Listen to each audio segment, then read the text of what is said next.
سلام دوستان عزیز، به کانال یوتیوب بافتنی با مینا خوش اومدید. امیدوارم که حالتون خوب باشه.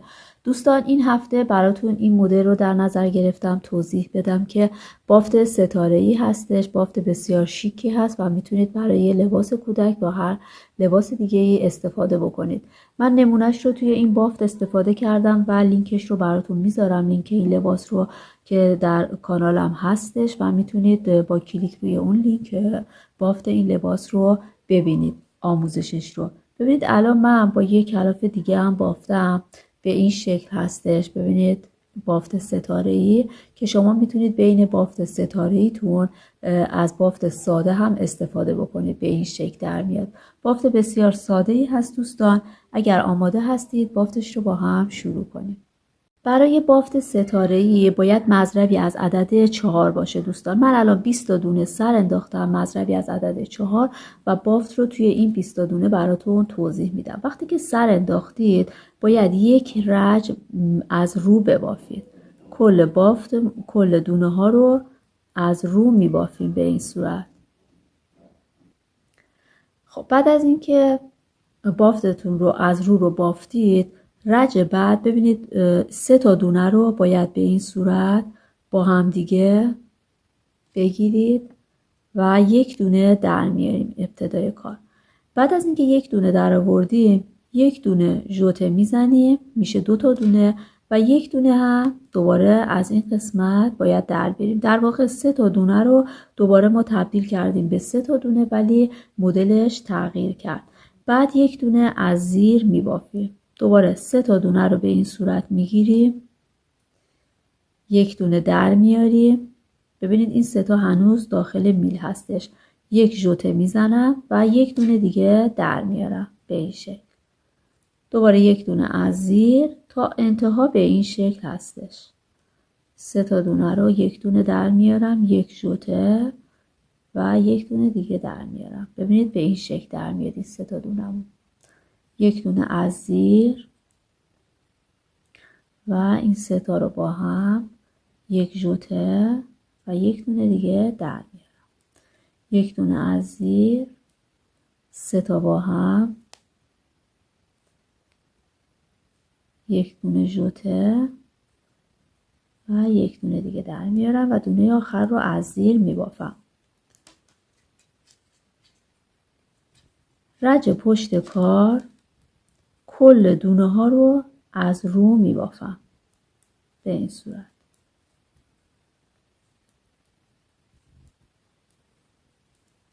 فقط حواستون باشه این دونه ها یکم به هم نزدیک هستش، همشون رو جدا جدا ببافید.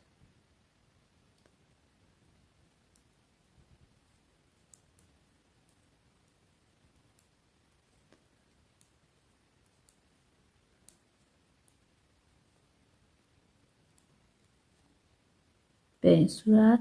حالا رج بعد ببینید دوستان، من از رو مدل براتون توضیح میدم. ببینید این مدل یک دونه اینجا اول زدم، یک دونه اینجا، یه دونه اینجا. بعد سری بعد ببینید جابجا شده بین این دوتا مدل. این قسمت مدل رو زدم. ببینید این مدل و این مدل رو در نظر بگیرید، وسطش دوباره اون مدل زده شده که به این صورت هستش. برای اینکه اشتباه نکنید ببینید بافتتون رو نگاه بکنید. این دونه گندمی که به این صورت مستقیم بدون تغییر بالا رفته در نظر بگیرید. پس اولین گندمی که به این شکل هستش رو در نظر بگیرید. دونه سمت چپ و راستش رو باید کنارش بیارید. یعنی این 3 تا دونه است که این سری باید به اون شکلی که بهتون گفتم بافته بشه. پس الان این 2 تا دونه میمونه جدا. پس این 2 تا دونه رو ببافید. دونه اول رو در میارم و این دونه رو از زیر ساده میبافم. حالا این 3 تا دونه رو مدل رو انجام میدم. یک ژوته و یک دونه در میارم. دیگه بقیهش تکرار هست. یک دونه از زیر، این 3 تا دونه. فقط اگه اولش رو درست در نظر بگیرید به همون روشی که گفتم، دیگه تا آخر درست در میاد و نیازی نیستش که بخواید نگاه بکنید دونه ها رو.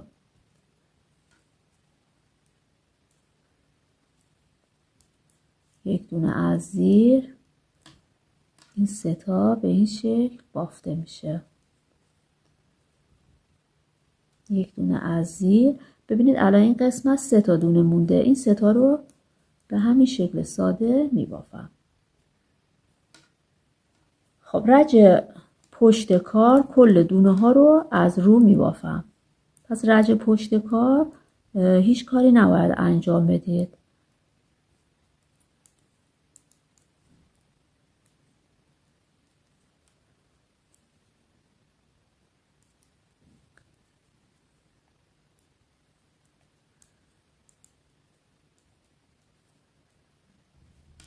کل دونه ها رو میبافم. دیگه از این به بعد ببینید مدلمون الان به این شکل در اومده و دیگه تکرار هستش. دوباره همون روشی رو پیاده بکنید که بهتون گفتم. این گندمی که به صورت صاف بالا رفته رو در نظر بگیرید. دونه سمت چپ و راستش رو باید این 3 تا رو به اون صورت ببافید. ببینید پس الان اولین گندمیمون این هست. دونه سمت چپ و راستش رو ببینید به این صورت بگیرید. یعنی در واقع اولین رج مدل دوباره تکرار میشه. یک دونه از زیر، این 3 تا با هم. یک بار یعنی باید به این شکل ببافیم مثل رج اول مدل و یک بار هم به صورت رجی که تغییر دادیم. این فرمولی که بهتون میگم مثلا اون گندمی رو نگاه بکنید برای اینکه اشتباه نکنید. اگه به همین صورت ببافید بافتتون درست در میاد و هیچ وقت اشتباه نمی کنید که تو کدوم رج هستید. کلا از 2 رج تشکیل شده دوستان. فقط اینکه باید یه تغییراتی بدید که درست در بیاد بافتتون.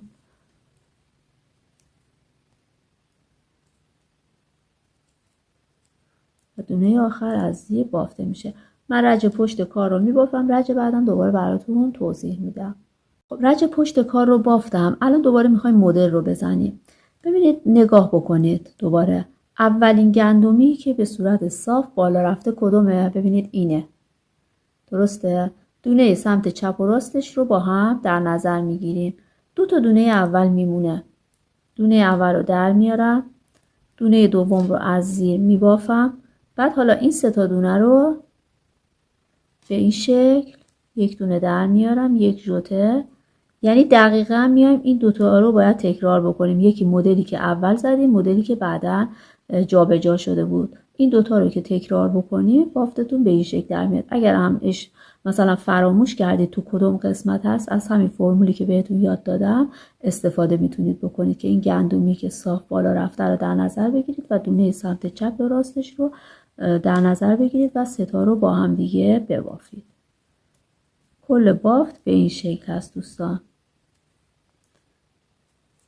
یک دونه از زیر. الان نگاه کنید اینجا رو. این دونه گندمی وسط، این دونه و این دونه با هم گرفته میشه. یعنی اولین 3 تایی رو که درست ببافید تا انتها دیگه درست در میاد. اونا رو از زیر میبافم. این 3 تا با هم.